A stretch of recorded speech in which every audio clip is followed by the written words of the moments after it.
voy a invitar que tome su Biblia, por favor. Y vamos a leer en el libro de Primera de Corintios, el capítulo 9. Primera de Corintios 9.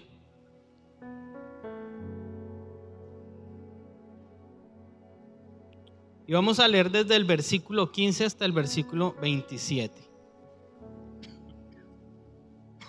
Primera de Corintios 9, versículo 15 hasta el versículo 27. Dice de esta manera: pero yo de nada de esto me he aprovechado, ni tampoco he escrito esto para que se haga así conmigo, porque prefiero morir antes que nadie desvanezca esta mi gloria. Pues si anuncio el evangelio, no tengo por qué gloriarme, porque me es impuesta necesidad. Y ay de mí si no anunciase el evangelio. Por lo cual, si lo hago de buena voluntad, recompensa tendré. Pero si de mala voluntad, la comisión me ha sido encomendada. ¿Cuál, pues, es mi galardón? Que predicando el evangelio, presente gratuitamente el evangelio de Cristo para no abusar de mi derecho en el evangelio. Por lo cual, siendo libre de todos, me he hecho siervo de todos para ganar a mayor número. Me he hecho a los judíos como judío para ganar a los judíos, a los que están sujetos a la ley, aunque yo no esté sujeto a la ley, como sujeto a la ley para ganar a los que están sujetos a la ley. A los que están sin ley, como si yo estuviera sin ley, no estando yo sin ley de Dios, sino bajo la ley de Cristo, para ganar a los que están sin ley. Me he hecho débil a los débiles para ganar a los débiles. A todos me he hecho de todo, para que de todos modos salve a algunos. Y esto por causa del evangelio, para hacerme copartícipe de él. ¿No sabéis que los que corren en el estadio, todos a la verdad corren, pero uno solo se lleva el premio? Corred de tal manera que lo obtengáis. Todo aquel que lucha, de todo se abstiene. Ellos, a la verdad, para recibir una corona corruptible, pero nosotros una incorruptible. Así que yo de esta manera corro, no como a la aventura. De esta manera peleo, no como quien golpea al aire, sino que golpeo mi cuerpo y lo pongo en servidumbre, no sea que habiendo sido heraldo para otros, yo mismo venga a ser eliminado. Señor, te damos muchísimas gracias en esta mañana, porque nos das la oportunidad de estar aquí, en esta tu casa, Señor, para expresarte nuestro amor, Señor, a través de unas canciones, Señor, pero también para escuchar tu palabra, para aprender de ella, para ser edificados, Señor. Gracias por tu palabra, Señor. Gracias por tu santo y bendito Espíritu que la inspiró, Señor. Gracias por aquellos santos hombres que la escribieron, Señor. Gracias porque hoy tenemos la posibilidad y la oportunidad de leerla, Señor. Gracias por las formas, los medios, los métodos que tenemos para estudiar tu palabra, Señor. Y esta mañana te pedimos, Señor, que abras los ojos de nuestro entendimiento, Señor, para que podamos ver aquí los misterios y las maravillas de tu gloria, para que podamos ser confrontados y podamos aprender de ellas, Señor.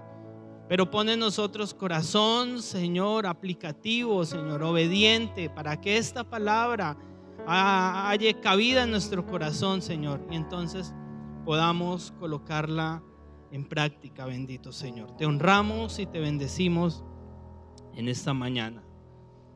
Leí la historia de un misionero, y era una familia perteneciente a una iglesia metodista. Sus padres se llamaron James y Amelia Taylor, y estos padres desde niños estaban en la iglesia y crecieron en la iglesia y aprendieron los procesos de la iglesia, y bueno, se conocieron y se casaron y tomaron la decisión de tener un hijo.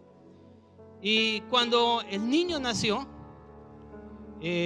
empezaron a orar para que Dios pusiera en él una profunda necesidad de predicar el evangelio en el país de la China. La China es uno de los países más atractivos por los misioneros.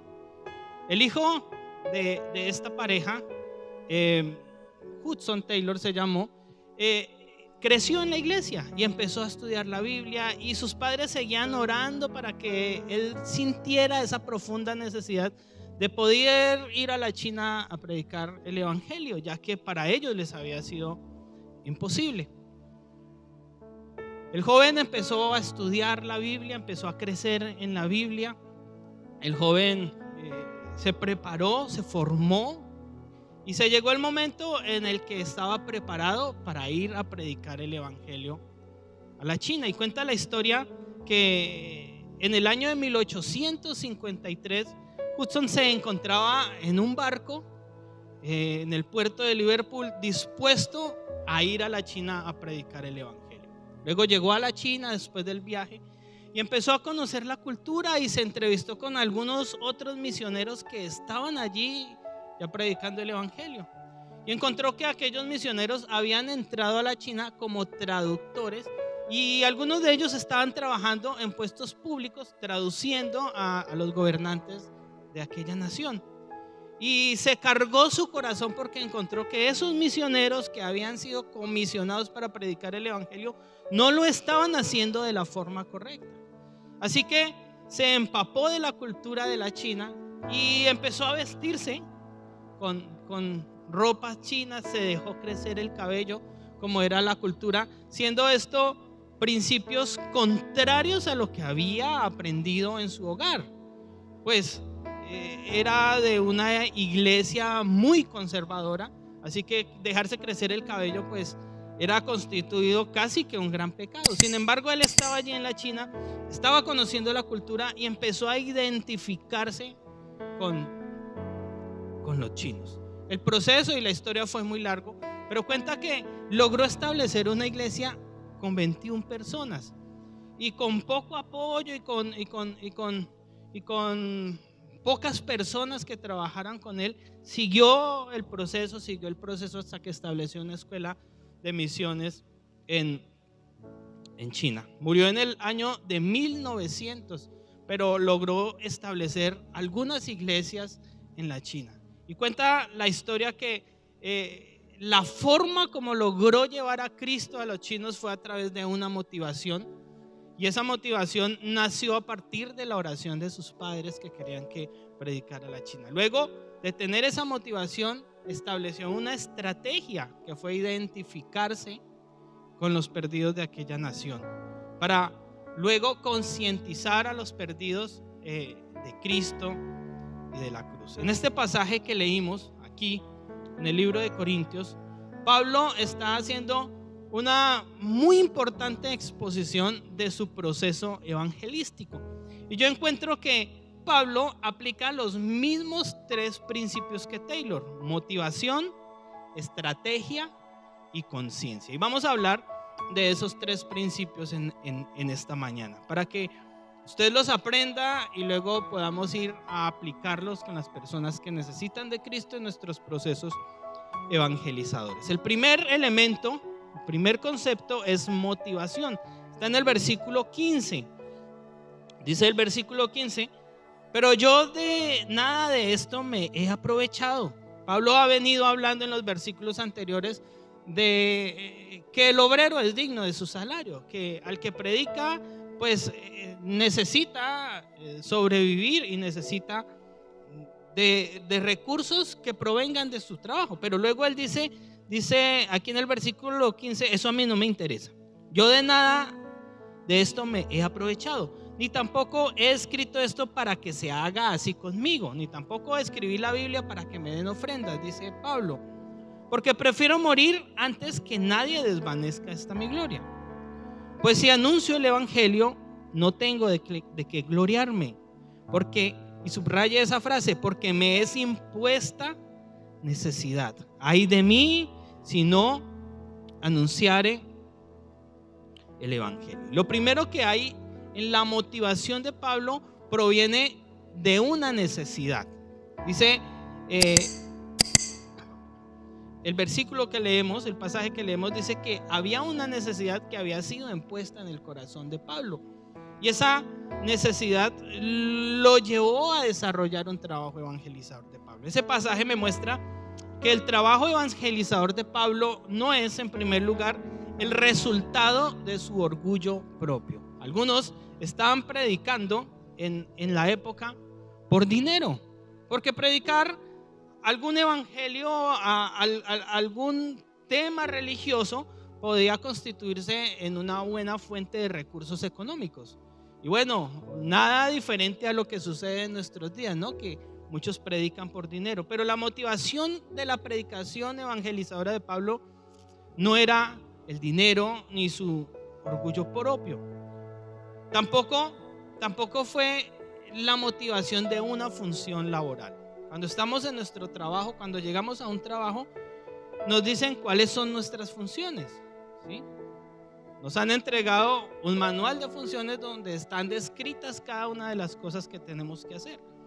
Y la motivación por la que nosotros trabajamos es porque al final de mes vamos a recibir un salario.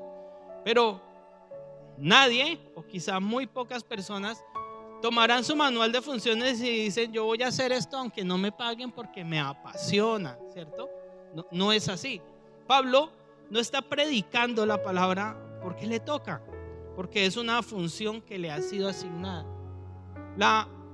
El trabajo evangelizador de Pablo es, en primer lugar, el resultado de una necesidad impuesta por Dios. Mire el versículo 16, dice, la parte B dice: porque me es impuesta necesidad.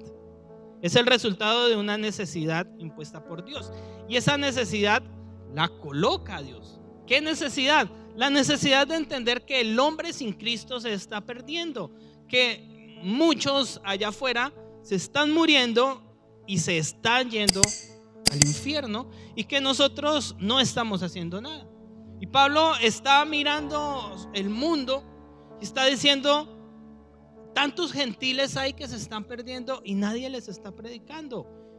Y es una necesidad que ha colocado Dios allí en su corazón. Filipenses 2 dice que Él produce en nosotros el querer como el hacer por su buena voluntad. Nosotros no vamos a predicar a Cristo porque somos espiritualmente tan fuertes, porque en nuestra humanidad somos tan sabios e inteligentes que entendemos la perdición en el mundo, sino porque Dios coloca en nuestro corazón esa necesidad. Y yo creo que una de nuestras peticiones para este año debe ser esa: Señor, coloca en mi corazón necesidad por los perdidos. Coloca en mi corazón un dolor de ver que en la esquina de mi casa están emborrachándose y tomando, y que se van a condenar, y que hay que predicarles, y que hay que hacer algo.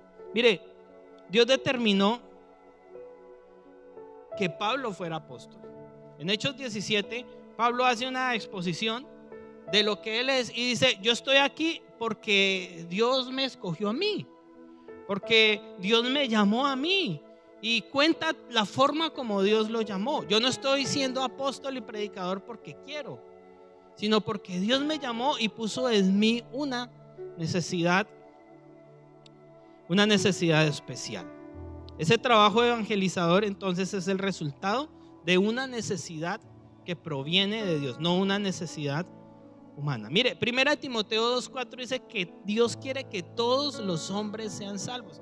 Así que esa es una petición que sin duda vamos a hacer y que Dios va a responder. Son esas peticiones que a la fija han de tener una respuesta de Dios. Señor, dame la oportunidad de predicar el evangelio. Señor, coloca en mí esa profunda necesidad por mis compañeros del colegio, de la universidad, del trabajo, por mis vecinos. Es una petición que tenemos que hacer a Dios y que Dios va a responder, porque Él quiere que todas las personas sean salvas y vengan al conocimiento de la verdad. La necesidad que Dios pone en nuestro corazón es una necesidad de Él. En Mateo 28 está la gran comisión y Jesús les dice: vayan por todo el mundo y prediquen el evangelio. Yo no puedo hacerlo, pero los he dejado a ustedes. Tengo esa necesidad. aprópiense de esa necesidad y vayan por todo el mundo y prediquen el evangelio de la salvación. La motivación de Pablo entonces viene a partir de una necesidad, pero también viene de un compromiso que ha sido adquirido o que mejor ha sido otorgado. Versículo 16.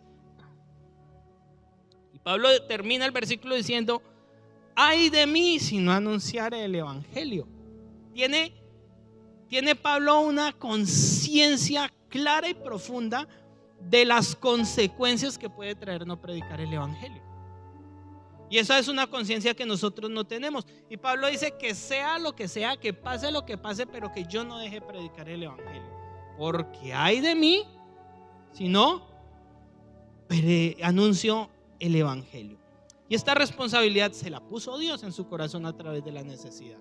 Y Pablo se apropió de esa necesidad, se apropió de esa responsabilidad del evangelio y ahora está diciendo: me tocó, tengo que hacerlo, amo hacerlo. Y si no lo hago, las consecuencias que yo reciba son mi responsabilidad. Nosotros muchas veces no tenemos conciencia evangelizadora. Y mi papá decía hace 8 días: es difícil, es muy difícil evangelizar. Yo pensaba, bueno, cuando éramos niños era quizá un poco más fácil. Y entonces hacían unas jornadas de evangelismo, las clásicas jornadas de evangelismo de la iglesia de los tiempos anteriores. Y era que íbamos contratados puerta a puerta, golpeando, muy al estilo de los testigos de Jehová, llevando tratados y predicando el evangelio. Eso no lo volvimos a hacer, ¿cierto? Eso cesó en la iglesia. Esa forma de evangelismo cesó en la iglesia. Y nuestra conciencia evangelizadora se ha congelado. La pastora de la iglesia de las Marías, la hermana Mariela, tiene una conciencia evangelizadora que a mí me aterra. Y sabemos que en la zona rural las casas son dispersas unas de otras. Entonces hay que caminar mucho tiempo entre una vivienda y otra para poder encontrar a las personas. Y en algún tiempo que fui a la iglesia, la pastora se levantaba los sábados y se iba a predicar el evangelio sola. Y las hijas le decían: mamá, pero usted ha ido donde don Francisco 30 veces, pero usted ha ido donde doña María 10 veces, y decía: pero mi mamá todas las semanas va a predicarle a ellos y a ellos ni les interesa Cristo. Y yo le preguntaba: bueno, pastora, ¿y por qué lo hace? Dice: porque es que ese es el trabajo, tenemos que predicar a Cristo. Y para ella no era carga tener que caminar por mucho tiempo para llevar el evangelio de Cristo, porque tenía o tiene una conciencia evangelizadora que quizá nosotros no tenemos. Y esa conciencia Pablo la adquirió a través del compromiso de su necesidad. Mire, Pablo sabe que no se puede desobedecer y ser salvo a la vez. Y Pablo fue llamado para predicar el evangelio, así que tenía que obedecer a la predicación del evangelio. Usted y yo hemos sido llamados para eso. Ese mandamiento de Mateo 28 también es para usted y también es para mí. Y yo le pregunto esta mañana: ¿usted qué está haciendo para predicar a Cristo? Por lo menos tiene una conducta de vida que predique a Cristo.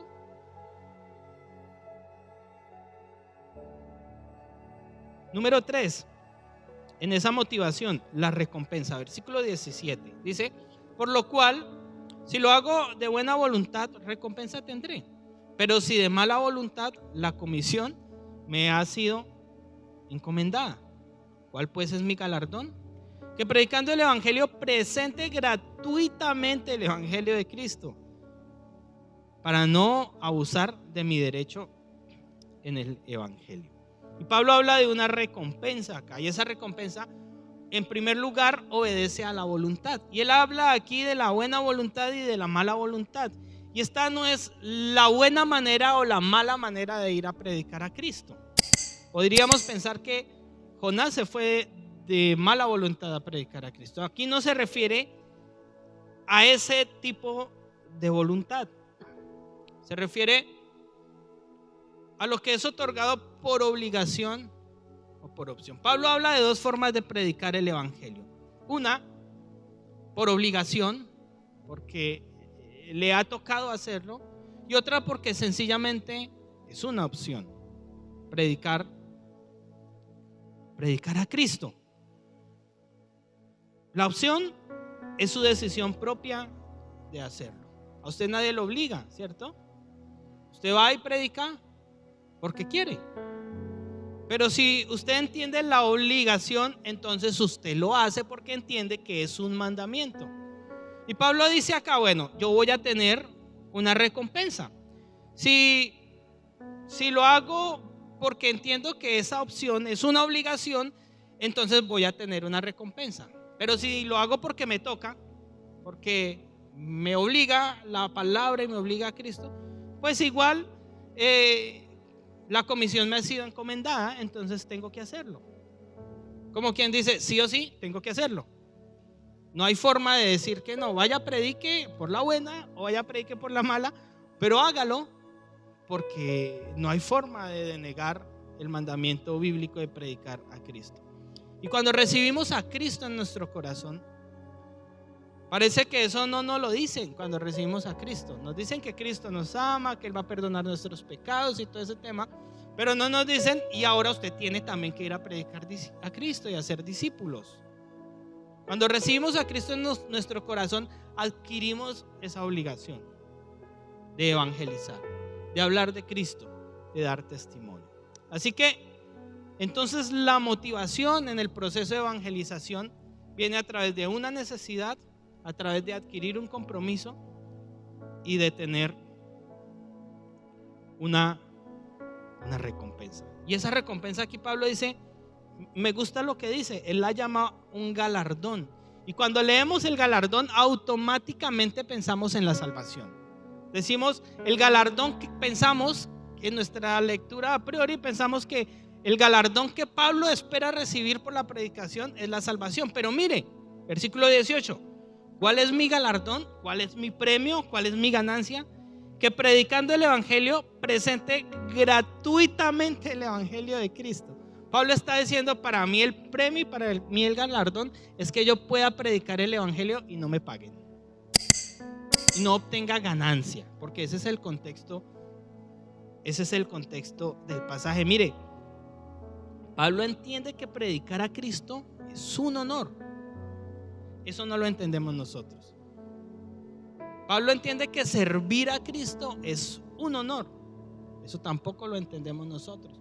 Los ministerios de la iglesia, los servicios de la iglesia deberían entender esto, que servir a Cristo es un gran privilegio, es un gran honor. Yo en mi oración le digo, Señor, me escogiste a mí para tocar la guitarra, habiendo tanta gente en la iglesia, pero me diste a mí la habilidad.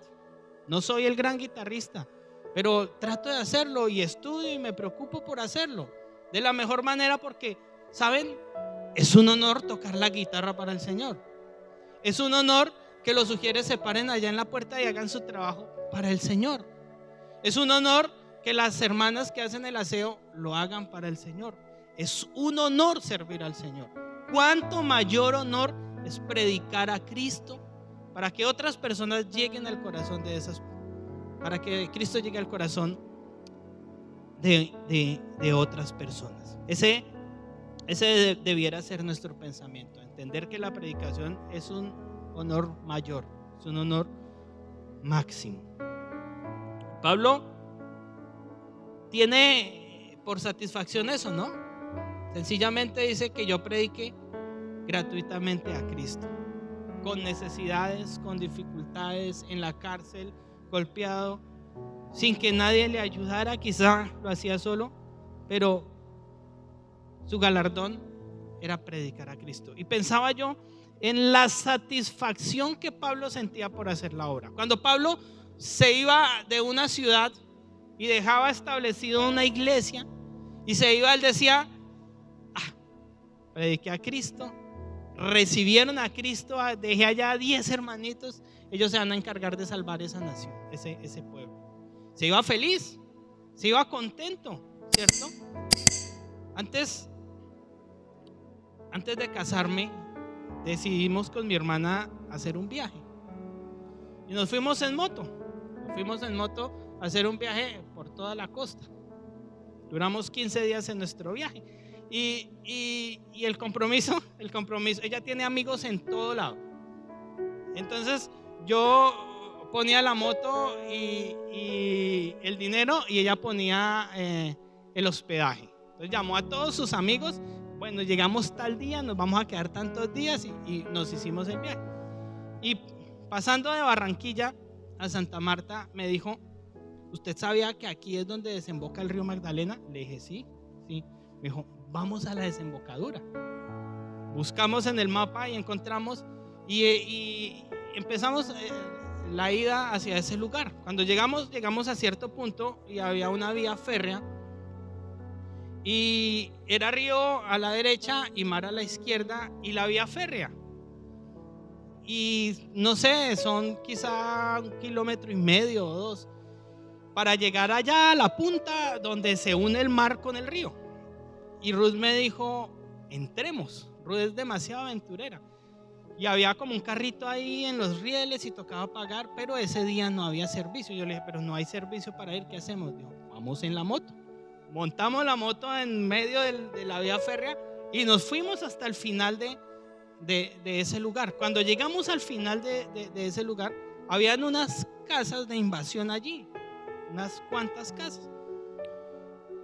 Y llegamos a ese lugar y salió un anciano, y le preguntamos algunas cosas y nos contó algunas historias. Y luego Ruth sacó una Biblia grande que llevaba, yo no sé de dónde sacó esa Biblia, y empezó a hablarle de Cristo.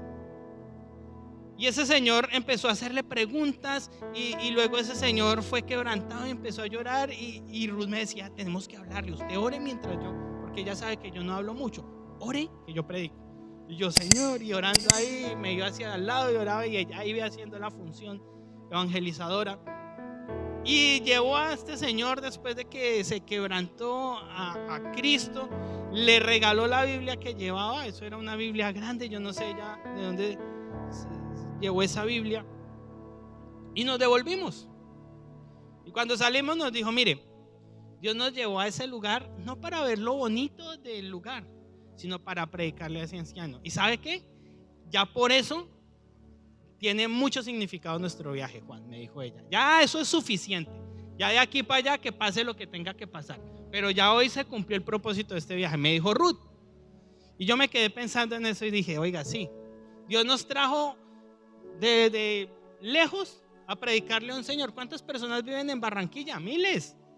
Pero quizás nadie había ido a predicarle, y nos llevó a nosotros hasta aquel lugar. Y luego nos fuimos con la satisfacción. Se siente bonito, se siente agradable, se siente que hice algo significativo por la salvación de una persona. Y cuanto más cuando reciben a Cristo en el corazón. Número 2, la estrategia. Versículo 19. Bueno, no lo voy a leer porque parece complicado esa parte del pasaje, pero Pablo tiene una estrategia. Aquí en el libro de Filipenses, el capítulo 3, vamos a Filipenses, está capítulo 3, versículo 4. Está la hoja de vida de Pablo. Dice Pablo: aunque yo tengo también de que confiar en la carne. Si alguno piensa que tiene que confiar en la carne, más yo. Pablo está diciendo: si alguno se cree que es más que yo, pues espere, ya le digo quién soy yo. Fui circuncidado al 8º día, del linaje de Israel, de la tribu de Benjamín, hebreo de hebreos, en cuanto a la ley, fariseo, en cuanto a celo, perseguidor de la iglesia, en cuanto a justicia, que es en la ley, irreprensible. Pablo está diciendo: espere, yo les digo quién soy yo. Espérenme un momentico. Es que yo soy judío, yo fui circuncidado, es más, yo soy fariseo, yo tengo tanto celo por la iglesia que la perseguí. No era cualquier cosa. era de los altos jerarcas de la iglesia de aquella época. Así que Pablo tenía mucho conocimiento, Pablo tenía muchas posibilidades, Pablo conocía mucha gente. Y utilizó esto, él luego dice, pero yo estimo eso por basura. Pero utilizó esto como una estrategia para predicar a Cristo. Y miremos la estrategia de Pablo. Hoy existen muchas estrategias, ¿no? Hace unos años la única estrategia era las 4 leyes espirituales en un folletico e ir a predicar puerta a puerta. Hoy hay los impactos evangelísticos, el cubo evangelístico, las redes sociales, los grupos familiares, ¿cierto? Jesús tenía una estrategia. La estrategia de Jesús, ¿cuál eran? Los milagros, las sanidades y los milagros para hablar directamente del evangelio. Jesús hacía milagros y la gente llegaba, y cuando llegaba entonces empezaba a predicar el evangelio, como se dice vulgarmente, sin pelos en la lengua. Jesús decía las cosas como eran. Pero miren la estrategia de Pablo. Y la estrategia de Pablo yo la entiendo aquí como la imitación. Pablo, o mejor, Taylor, el de mi ilustración al comienzo, hizo lo que Pablo hizo. Se identificó con los perdidos. Les imitó. En el versículo 19 dice que él se hizo siervo, por lo cual yo, siendo libre de todos, me he hecho siervo de todos para ganar a mayor número. Pablo había sido fariseo. Pablo no era esclavo, pero está diciendo, yo me he hecho como esclavo para ganar a los esclavos. El versículo 20 dice que él se hizo judío como judío que vivía y practicaba la ley, aunque ya era libre de la ley. Pero hay muchas situaciones. Por ejemplo, Pablo, cuando se llevó a Timoteo a predicar el evangelio, dice que lo circuncidó por causa de los judíos. Pablo no tenía que circuncidar a Timoteo, ya no era necesario. Sin embargo, aplicó la ley judía en este caso puntual para predicarle a los judíos, aunque eso ni lo condenaba ni lo salvaba. Bueno, en Hechos 21 hay otro caso en el que Pablo es invitado a ciertos lugares y él vivía como hebreo. En ese pasaje de Hechos 21 es largo, no lo vamos a leer, pero él llega a Jerusalén y le dicen a Pablo, haga las cosas al estilo judío para que nos evitemos problemas. Y aplica el caso, lea el pasaje. Pero luego dice que en el versículo 21 dice, a los que están sin ley, como si yo estuviera sin ley. Está hablando de los que no eran judíos, de los gentiles. Y Pablo está diciendo, yo soy judío, yo fui fariseo, pero yo fui a los gentiles y me he hecho como los gentiles. He vivido entre los gentiles.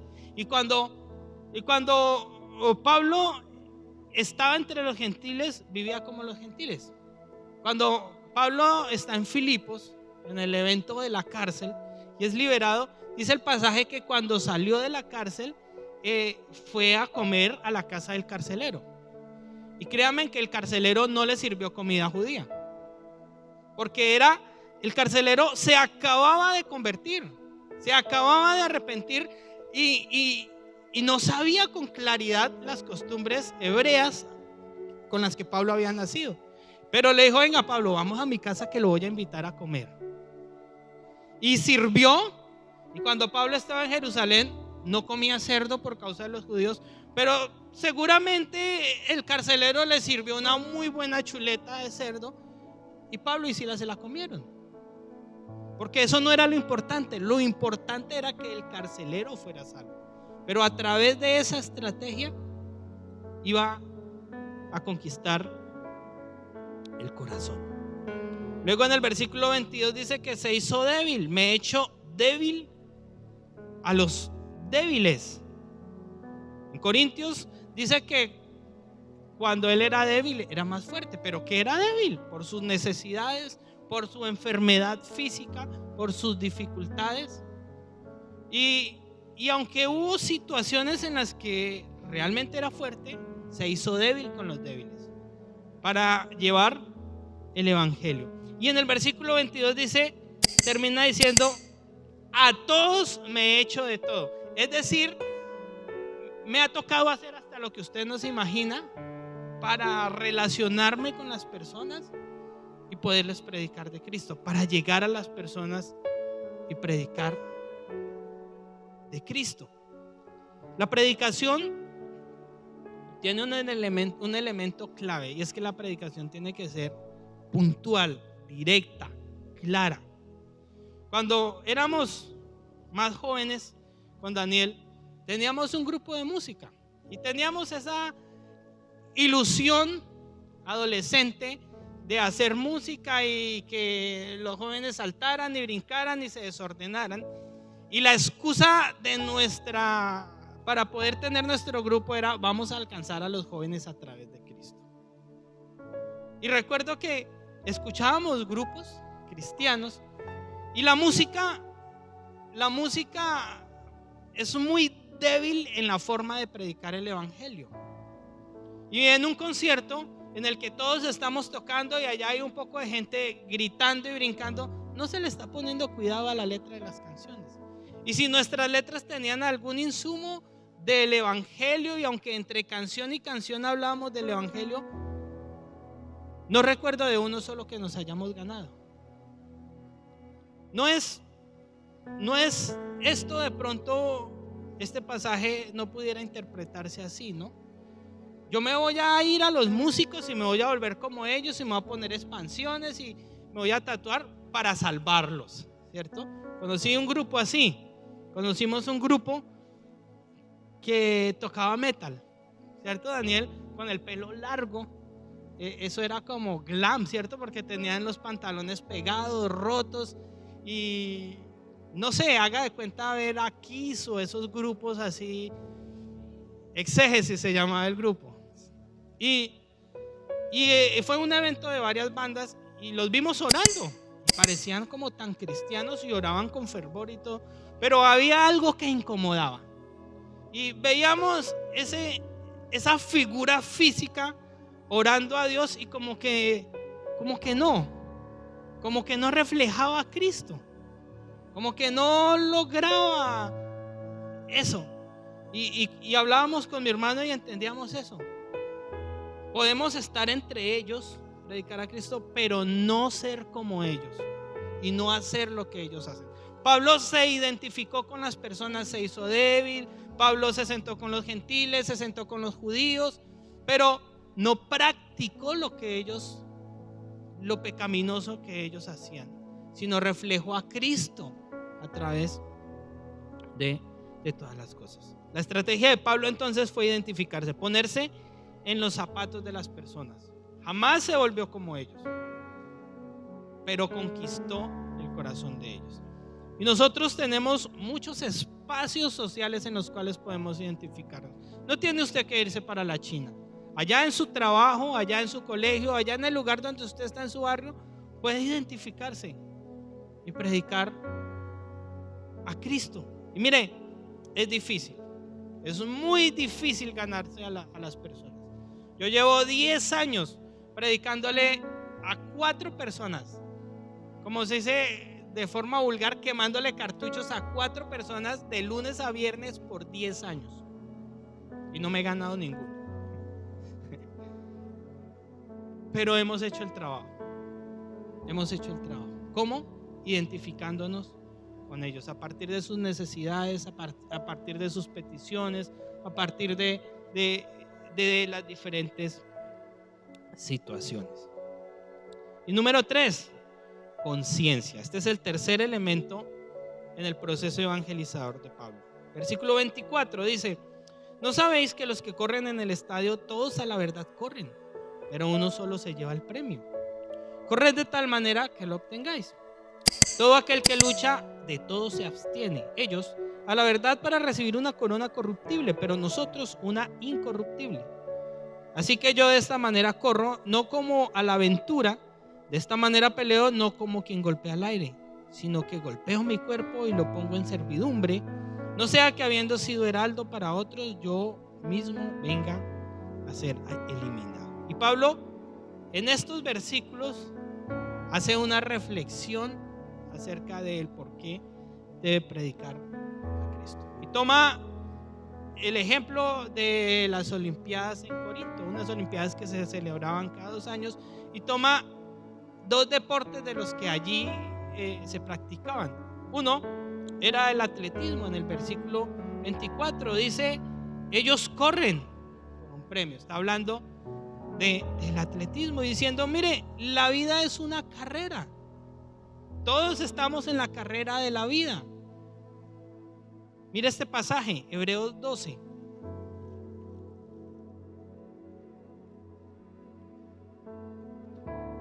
Hebreos 12:1 dice: por tanto, nosotros también, teniendo en derredor nuestro tan grande nube de testigos, despojémonos de todo peso del pecado que nos asedia y corramos con paciencia la carrera que tenemos delante.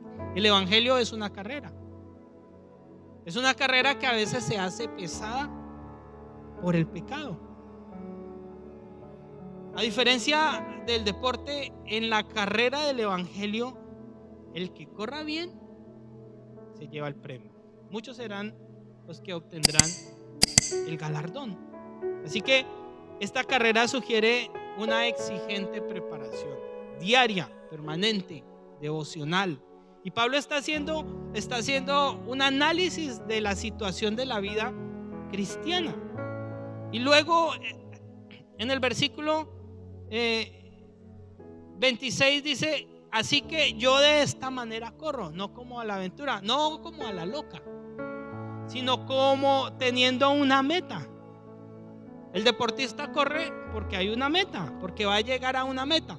No hay una maratón en la que no haya meta. Todos vamos a correr. ¿Y cuál es la meta? No sabemos. Corramos que cuando nos cansemos ahí es la meta. No, hay un lugar, hay una meta, hay un premio. Y luego habla del boxeo, versículo 26. De esta manera peleo, no como quien golpea al aire. Los golpes al aire en una pelea de boxeo son ventaja para el adversario, porque pues se pierde energía. Y Pablo está diciendo: yo doy golpes certeros. Yo corro de la forma correcta y trato de dar golpes certeros en esta carrera de la vida. Y después de hablar de esos 2 ejemplos, o de pensar, de exponer esos 2 ejemplos, entonces hay que entender que la carrera o la pelea no se gana o no se libra si no se participa en ella. Usted no puede ganar la carrera si no está en la carrera. Pero ¿saben una cosa? Hay muchos que no están en la carrera. Hay muchos que no están en la pelea, porque usted y yo no los hemos llamado a que se hagan partícipes de la carrera o de la pelea. Y Pablo está diciendo: yo estoy haciendo mi carrera de la mejor manera, pero estoy luchando porque otros corran conmigo. Por eso me he hecho débil, por eso me he hecho judío, por eso me he hecho gentil. A todos, de todo me he hecho, para que corran la carrera conmigo, para que peleen, para que den golpes certeros conmigo. Mire, y luego en el versículo 27 habla de los heraldos. Y los heraldos eran como los árbitros en el fútbol de nuestro tiempo. Eran los jueces, eran los que daban las normas, eran los que decían la forma de jugar, eran los que juzgaban los errores que se cometían en el juego. Y Pablo dice: yo golpeo mi cuerpo y lo pongo en servidumbre. Yo estoy sirviendo de heraldo, aunque eso pueda tener un riesgo. Es decir, yo estoy predicando, yo le estoy diciendo a los corredores, a los boxeadores, les estoy diciendo cuáles son las reglas del juego. Aquí están las reglas del juego. La salvación, ¿cómo se obtiene? Y Pablo está diciendo: yo estoy enseñándoles. Pablo no solamente predicaba el evangelio, les decía: Cristo los ama y se iba, sino que los consolidaba.